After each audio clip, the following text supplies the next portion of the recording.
Welcome to the Chairman's Perspective podcast. Chairman.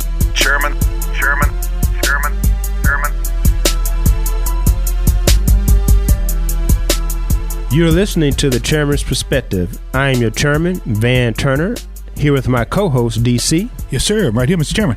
And in the studio today, we have Mr. Ryan Watt.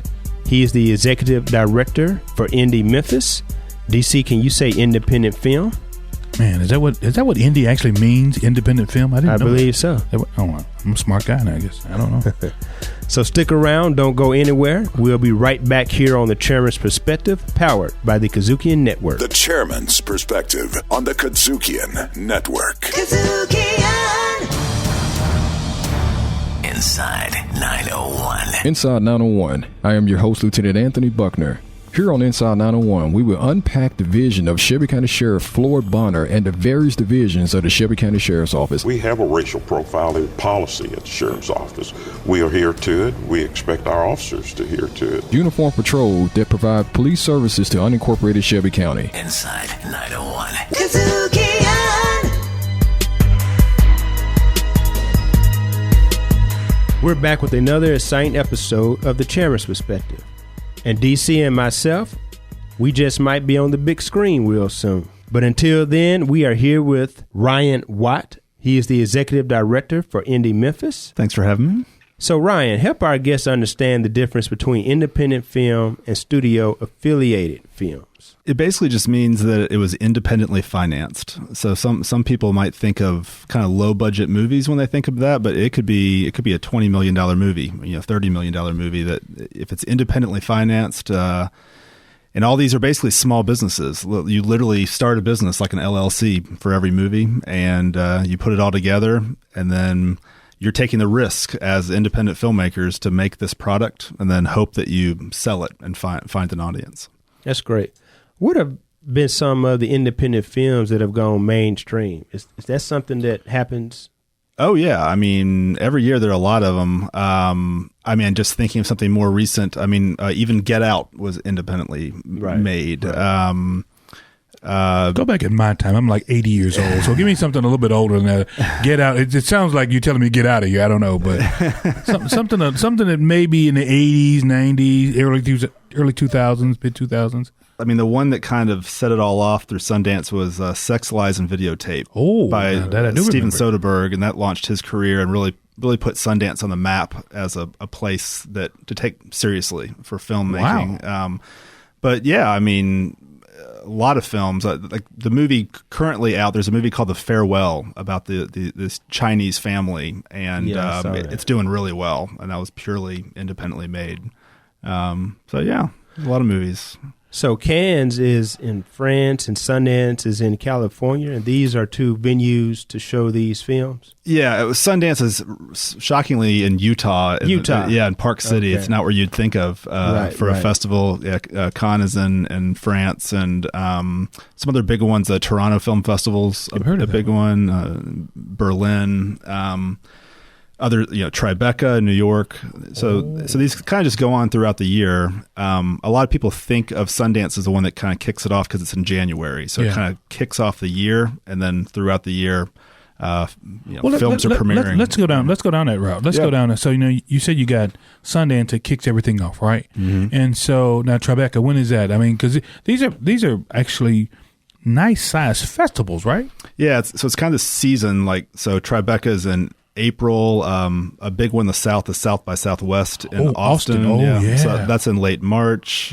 Cannes is in May. So just kind of every month almost there's another big one. And so each film is kind of putting a strategy together, trying to get into their ideal festival. And the festivals are all competing to get the world premiere of a movie. It's a big deal for the very first screening of a movie, the first time an audience has ever seen it, and the first time distributors as buyers are there potentially to buy it.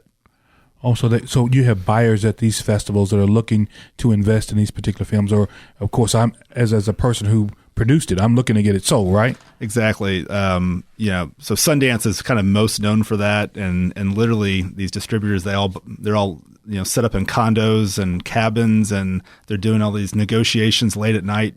People are, going to one cabin, they're giving them their deal, and the agent says, okay, let's go talk to the other distributor and see if they'll give you more. And it's interesting. But so that's, literally these people put their blood, sweat, and tears and financing to make a movie totally with all risk, not knowing if they're going to get their money back. So that's an independent film. Wow, you're listening to The Chairman's Perspective, powered by the KUDZUKIAN Network. Mr. Chairman, you were about to say something? Yeah, did the Spike Lee movie on the black KKK come out of the independent sphere? I mean, wasn't that right? I think there's kind of this little gray area where you've got, so Spike Lee's someone I would call an auteur, so a guy that just fully auteur. Let me make sure. I want our listeners to understand that term. An auteur. Yeah, an auteur is someone who basically sees the full vision, writes the script himself, or she directs it. Totally, the producers just put their faith in them, as opposed to, we're going to hire a script writer, hire a director, kind of put a big team together. Then auteur is a single visionary. Spike Lee is certainly a visionary. Well, that's true. So now some of those have gotten, Tarantino, have gotten such high profiles where it's hard to truly call them independent films, because they do get their financing and distribution kind of figured out on the front end, but it still has that independent spirit to it, I guess you'd say. Right. So that's the difference. This auteur, I've got my stuff already figured out. So now I got the chairman. He wants to do, I don't know. He may want to do, Hickory Hill in Christmas. I don't know, or something like. He's got to figure out what he's going to do. He's going to go ahead and start filming, and he's going to go to Sundance or to Tribeca and try to sell the idea. Is what I guess where we're going, right? Yeah, I mean. Then it gets into producers, which is something a lot of people have no idea what a producer does. It's tougher than I thought. I thought I could just go out there and just get a camera and just start taking photos and video and start logging this stuff, man. You could. I'm bad at that. I'm really bad at that. Mr. Chairman, I'm bad at that. What about you? Yeah. You good at that kind of stuff? No, I didn't learn that in school, although I went to Morehouse. Oh, well, here we go again. I mean, that's a story by itself. And Spike Lee is a Morehouse graduate. There you go. So is Sam Jackson. He's pretty well known, I think. For sure. And they work together. So yeah. And so talking about these independent films and how they find their way to the big screen, or is it going to the big screen? I think a lot of us, we look at like a lot of the movies that are out right now. We were just talking about one that was filmed in Memphis, but the tone is set in Long Beach, California. So it gets to the big screen. Is it then considered something more than just an independent film? Is it now this big production piece? I think just the term independent film remains if it was independently financed. It just might be sold to distributors who then put it out across the country. So a company like Magnolia Films or someone like that then puts it out in cities across the country. But it doesn't change the fact that it was an indie film. An indie film is what we call them. Yeah. Mr. Chairman, look like you got something. You puzzled over there. I believe you got a film in your spirit. Is that what that is? Yeah, maybe so. Maybe one day. What are we gonna call this thing? I don't know. We'll call it the chair in DC. Seeing if we can get this thing right one of these days, right? Yeah. We'll have to figure it out. We'll figure it out. See if I can get an audience at one of these festivals. So, how can we, I guess, attract more filmmaking here in the city? I mean, Bluff City Law is a lot more, I would say, mainstream, but how do we do that? I think we really are at the point where we can boom as a movie town, film town, and so what would be the things that we need to do to make that happen, you think? Well, and so the organization I'm with, Indie Memphis, we're best known for this annual film festival we've been doing for 22 years, but more than half of our budget and effort and events go to doing just that. So we have these artist programs. We have a monthly event called Shoot and Splice at Crosstown Arts. That's a free event for anyone with interest in the film community to come learn from experts and meet other filmmakers for collaborations. We've got a grant program called Indie Grants. So every year we grant out $13,000 packages to 3 different Memphis filmmakers to make short films in Memphis, because you really have to make a short film or something as kind of a calling card to be able to show producers and others now I could do it at a feature film level. we have. Well, let me stop you. Let me put a pin right there. I want to put a pin right there because you get into another area we really want to talk about, and that is that feature film piece. And I think that's where you were going, Mr. Chairman. So let's put a pin right there. We'll be right back, right here on the Chairman's Perspective, powered by the KUDZUKIAN Network. The Chairman's Perspective on the KUDZUKIAN Network. Hey, I'm Williams Brack, co-host of Grind Set. The insight you gain from us and our guests will motivate you to take the leap into entrepreneurship. Make sure to check us out on Spotify, Apple Podcasts, TuneIn, Stitcher, or your favorite podcast provider. Grind Set on the KUDZUKIAN Network. KUDZUKIAN. Hi, this is Ryan Watt, Executive Director of Indie Memphis. Chairman Van Turner Jr. and DC got you covered on the Chairman's Perspective. Catch them day or night on the KUDZUKIAN app or right here on 92 at night. We're back with Chairman's Perspective, and I'm sitting right here in the co-pilot seat next to our Chairman, Van Turner Jr., the host of Chairman's Perspective. And I hate to use this term, but we're rapping. Is that a term? I think that's old. I don't know. Mr. Chairman, is that old term? That's okay. That's okay. And we're rapping with Ryan Watt, who happens to be the Executive Director of Indie Memphis, right here in Memphis, big time Memphis, Tennessee. And we were really talking about really getting into this looks like an explosion. I want to say explosion of interest in using our city for film. And the arts community has always been strong in Memphis and Shelby County, Tennessee. And this just tells me that maybe, just maybe, we may be able to take the forefront from places like Nashville and Knoxville. Because the rest of the state's beautiful, no doubt about it. But Memphis is Memphis, right, Ryan? For sure. So let's get back into that piece. How do we make Memphis more attractive to these particular, auteurs? What do you call them? Auteurs. Folks who really got an eye for how they want to develop a major film in Memphis. Well, I guess I'd look at it from two directions. One, from what you're saying, is a production like Bluff City Law, this big NBC production, and major props to the Film Commission, Lynn Sittler and Sharon O'Gwen, and many other people for helping make that happen and coming here. But I guess where we're more focused at Indie Memphis is from local up. So basically, growing our local film community. So when these productions do come in, there's plenty of people with experience ready to jump into those jobs, because otherwise they're just going to bring the jobs from other states. So having that experienced film community when those productions come here is important. But then developing our own filmmakers. I mean, the obvious name is Craig Brewer. Yeah. Imagine if we had 12 Craig Brewers. I mean, and we may have 12 Craig Brewers, right? And I mean at that level though, getting that number of productions made, talent-wise, talent's everywhere here. Yeah. But to give you an example, this number shocked me. We had 117 different Memphis directors in our festival last year. That's from feature films, short films, music videos, everything. And a couple years ago, that number was like 30 something. So it's rapidly growing. 117? Yeah. And those are the ones accepted. There's a lot of films that we don't accept. We try to accept a variety in the best. So we've got a very active film community. And I can tell you, because I go to a lot of other festivals, it's not like that in every city. I'm not going to throw any other cities under the bus, but throw some names of Nashville. No, did you say Nashville? I didn't say that. Okay. Yeah, I thought I heard Nashville. I thought I heard him say Nashville. It's okay to throw Nashville under the bus in here. I mean, and so you go to these other festivals and they might have a handful of local filmmakers, and that's great. So to have 117, we're onto something here. There's something really building in Memphis. So when you combine that with a California production coming here, the two together, we could really be onto something. We create a lot of synergy. Yeah. So let's talk about our youth, our children. Oftentimes we preach, get your academics. That's a way out. Sometimes individuals view athletics as a way out. But just listening to you now, it seems like art can be a way out. Yeah. I mean, and I think the most damaging thing in some instances is that they've taken arts out of the schools. And I'm sure that's not good for what we're talking about. But, is it a possibility? Can a child in one of our challenged communities turn to art to get out of the current situation he or she may find themselves in? Yeah, 100%. And that's where we're focused. So we have this youth program that we're on our fourth year. And we partner with Cloud 901 at the main library. Yeah. Grizzlies Foundation through their mentor program we're partnered with. And Shelby County Schools has been wonderful, basically spreading the word about what we're doing. So what we do is we have this big event, the Youth Film Fest. It's on September 7th at the Halloran Center next to the Orpheum.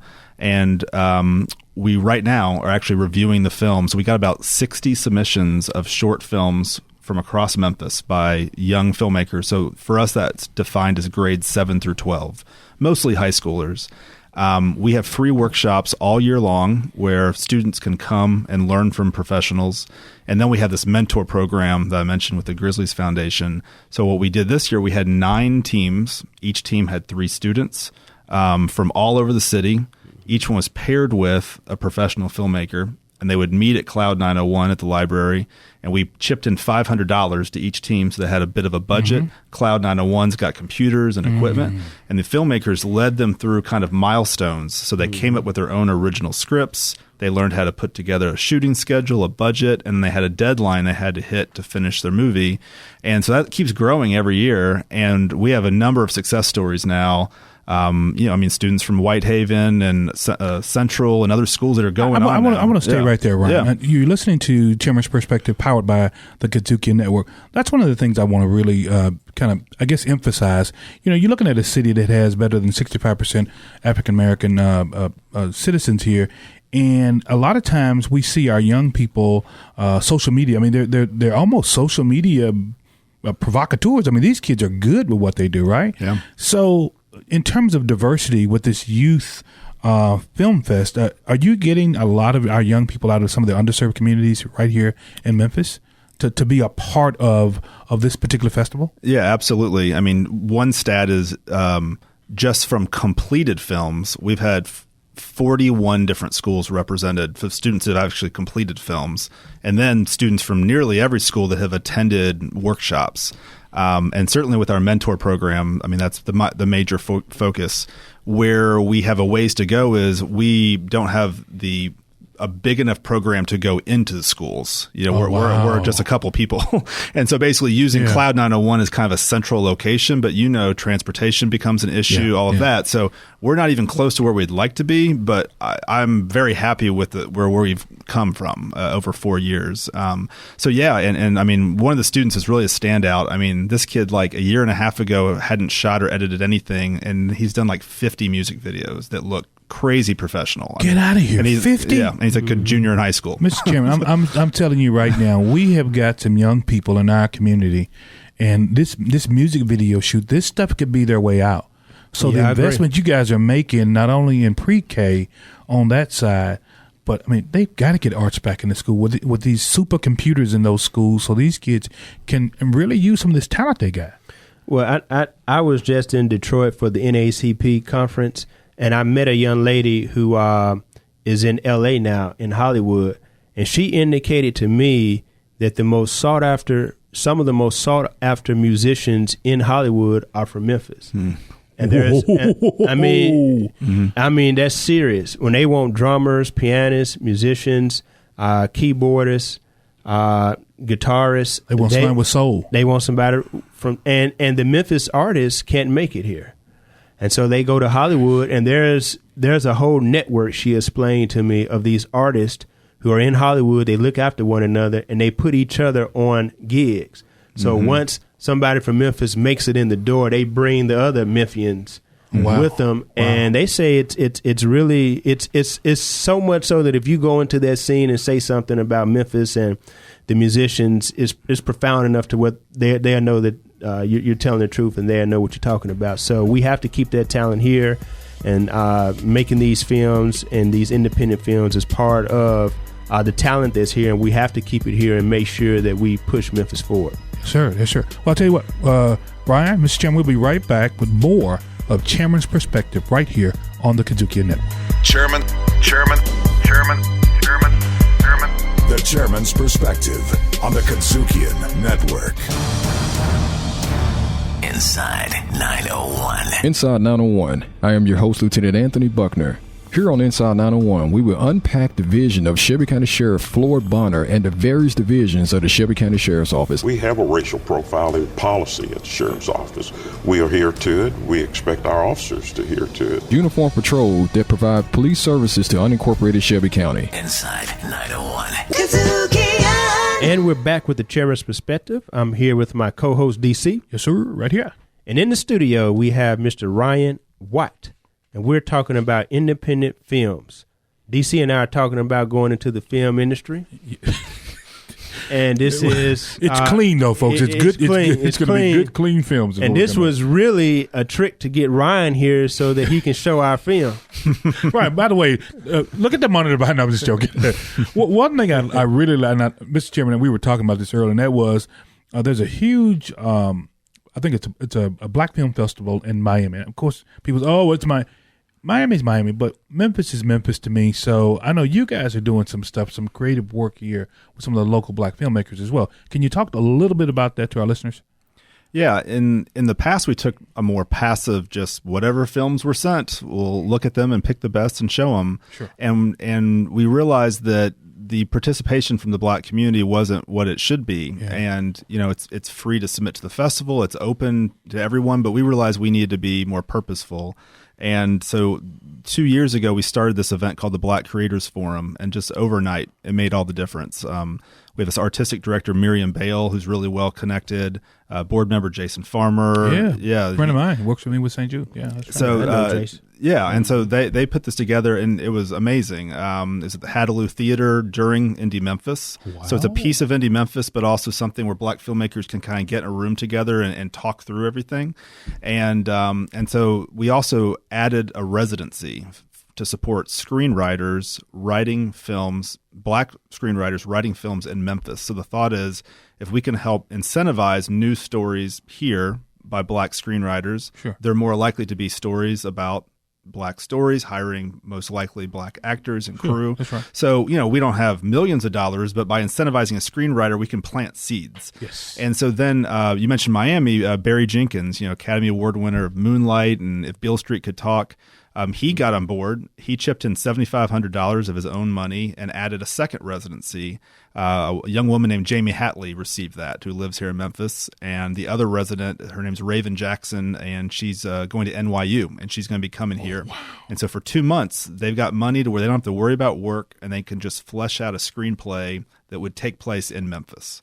And that's all linked into the Black Creators Forum. And so that's during our film festival. Good night. I tell you, Mr. Chairman. Outstanding. Yeah. So when we talk about films and the future of these films, what can we do from a county government perspective? I mean, this show is called The Chairman's Perspective, and is basically a voice of county government to the people. Mm-hmm. And we work together to assist with bringing in Bluff City Law. Mm-hmm. But how else do you think city and county government could assist in attracting more of these independent films to the city, to film here, and to encourage young people in the community to get in the industry? Well, I know one thing that the county and city collectively did, once again, give Lynn Sittler from the Film Commission a lot of credit. There's a new incentive because we can only do so much with what the state offers. Sure. So to have an extra Shelby County incentive, and this was the first one of its kind where if your production was a lowish budget, like $30,000 or above, and you were shooting here, you got an extra incentive locally. So that's brand new, and so that's great. The city has the Employee Memphis program, and the year before last they added a film component to it. So they're helping train young people in filmmaking. That's a great complement to our youth program. There's a lot of crossover there. So basically, any programs that can be seeded, incentivized, that gets people hands-on working, getting experience, and just incentivizing productions, can't have enough of it. That's so right. We're off to a good start. You're listening to The Chairman's Perspective, powered by the KUDZUKIAN Network. Now, Ryan, one thing I want to go back to, and I'm sorry about this, guys. I'm stuck on it. It's these young people and their ability to pull together this music scene here in Memphis, Mr. Chairman. Right. You were just talking about the folks in L.A. saying, look, you guys got the hottest artists out there, and it's true. Yeah. Our guys are hot, and our guys and gals are hot, and they go to other places. Right now, we've still got some here. I won't say they're all gone, but quite a few of them have left and gone to some other spots, right?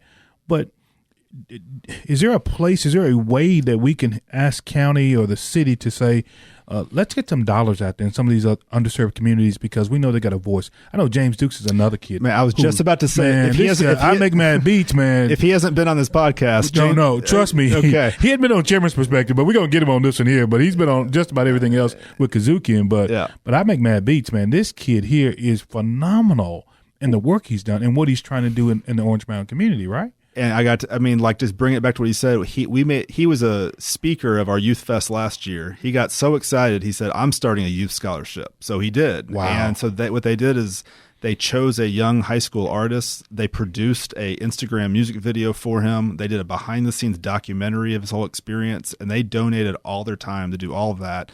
And then we're showing it at our Youth Fest. So it's just great, the synergy of all this. But everything Unapologetic is doing. Yeah. If we could do that times 100, I mean, we'd be good in shape. Just that times 100. Yeah, but of course, there's always funding that's needed, right? So the business community, how's the business community doing in terms of helping indie kind of plant those seeds right here? Not necessarily with black films, but with just filmmaking here completely, right here in Memphis.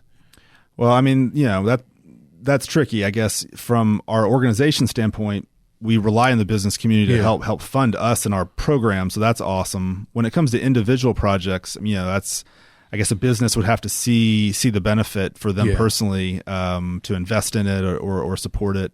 I mean, in some films it's perfectly fine for it to be kind of a donation-based system. So it's kind of a case by case, I think. I got you. So, what parting words do you have for the listeners? What are the dates for the Indie Film Festival, Memphis?